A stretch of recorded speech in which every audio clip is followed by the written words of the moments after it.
Hello students, welcome to Classroom Point. In today's discussion, we shall discuss about the zero order reaction.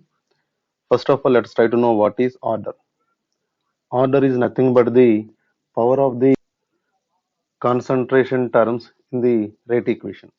So order it is nothing but the power of the concentration terms in rate equation. And zero order reaction means that power is equals to zero. So now let's go for the definition. So this is the definition. A reaction is said to be zero order reaction if its rate is independent of the concentration of the reactant. Now let us take a reaction. A gives products P. Now in this reaction at time t equals to 0 seconds, imagine the initial concentration of A is A naught and this is 0. At time t equals to t seconds, the concentration of A becomes now concentration of A. So now the rate of this reaction rate is equals to K into concentration of A power 0. Why? Because this is zero reaction in which rate is directly proportional to zeroth power of the concentration term. And rate we know that is minus D into concentration of A divided by dt is equals to K into concentration of A power 0. Something to the power of 0 is equals to 1. That's why we don't write anything here. So now it becomes minus d into concentration of A is equals to K into dt, and d into concentration of A is equals to minus K into dt. Now on integrating the above equation, then we shall get the integration of d into concentration of A is equals to integration of minus K into dt. The form of this particular form is concentration of A is equals to minus Kt plus C, where C is the integration constant. This is the equation number 1. As we don't know the value of C, let us try to find out the value of C by considering these two forms. Initially, at time t equals to 0 seconds, what must be the concentration of A initial concentration? When 0 seconds means reaction not yet started. So whatever the concentration of A is there, that is nothing but the concentration, initial concentration of the reactant. So we can write the concentration of A at 0 seconds is nothing but its initial concentration. So now let us try to substitute these two forms over here. So concentration of A becomes concentration of A naught. So concentration of A naught equals to minus K into 0 plus C. This is 0. So C value is concentration of A naught equals to C. This is the form 2. Now let us try to substitute equation number 2 in 1. Then we shall get the concentration of A is equals to minus Kt plus concentration of A naught. Now let's try to rearrange it. Minus Kt is equals to concentration of A minus concentration of A naught, and Kt is equals to, if you send the minus, the other side becomes reverse now. Concentration of A naught minus concentration of A. Now final form K equals to concentration of A naught minus concentration of A divided by T. This is the rate constant of the zero order reaction. Now let us see the units of K, rate constant K. So now units K equals to A naught minus A, initial concentration minus final concentration. Difference of two concentration gives again concentration only, concentration divided by time. So we can write as a C, K equals to concentration means moles per liter, mole per liter, time becomes a time inverse. So time power minus 1. These are the units of the zero order rate constant. And one more thing, we know that rate units are nothing but the dx by dt. Dx means here also concentration and here also time. So now rate units are mole, liter power minus 1, time power minus 1. So only in the case of the zero order rate constant, and the rate units are same. In other cases, they are not same. So the zero order reaction constant units and the rate units are same, both are. Now let us go for the characteristics of zero order reaction. In these characteristics, initially let us discuss the half-life. Half-life of zero order reaction. Half-life definition is it is the time required to convert half of the initial concentration of the reactant into product.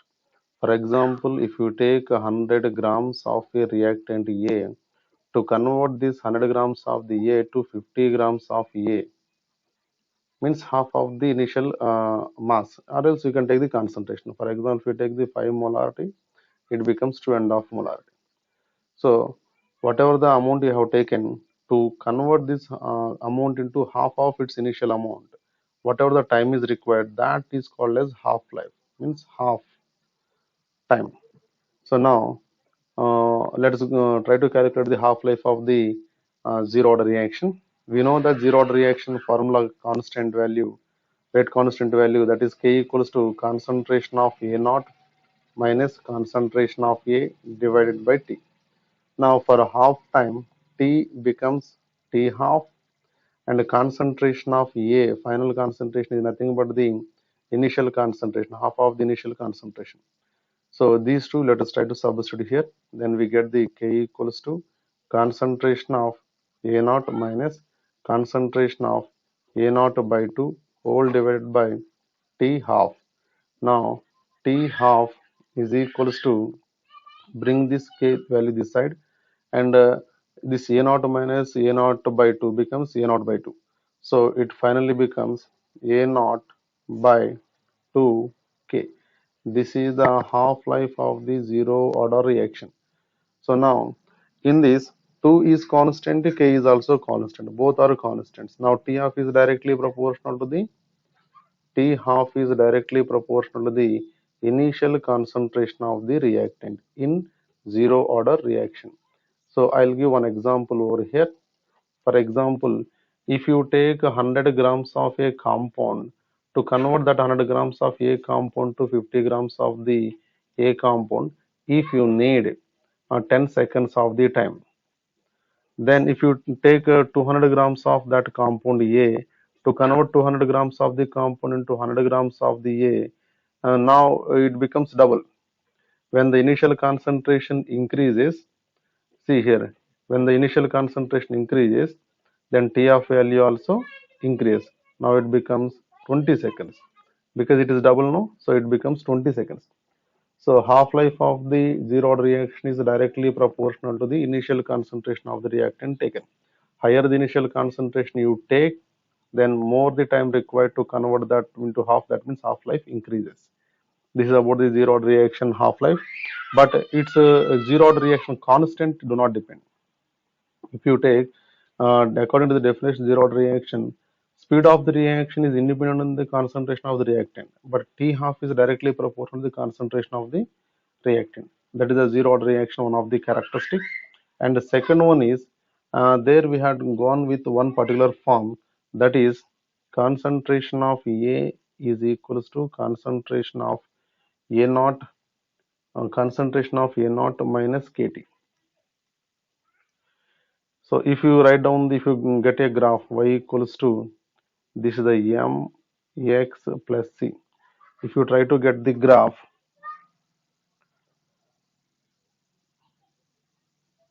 here, now on y-axis you take the concentration of A, on x-axis you take the time. So it is a negative slope. So you shall get the graph like this. So this is called as the zero order reaction. For zero order reaction, whenever you get a graph between, whenever you draw a graph between the concentration of A versus time, you will get the negative slope like this. But at the same time, third one is, another graph is there. When you try to get the graph between the rate versus concentration, you take rate on y-axis and concentration on x-axis. Whatever the concentration it may be, rate remains the same. That is called a zero order reaction. Rate of the reaction is independent on the concentration of the reaction. No? So if you draw a graph between the rate and concentration, you shall get the graph like this. Now let me give some examples of the zero order reactions. So among the examples of the zero order reaction, the very first example is photochemical reaction between the hydrogen and chlorine. Second example is decomposition of N2O on hot platinum surface. Not only this type of reactions, any chemical reactions that takes place on the surface of a catalyst follows zero order reaction. For example, decomposition of ammonia in the presence of molybdenum or tungsten is a zero order reaction.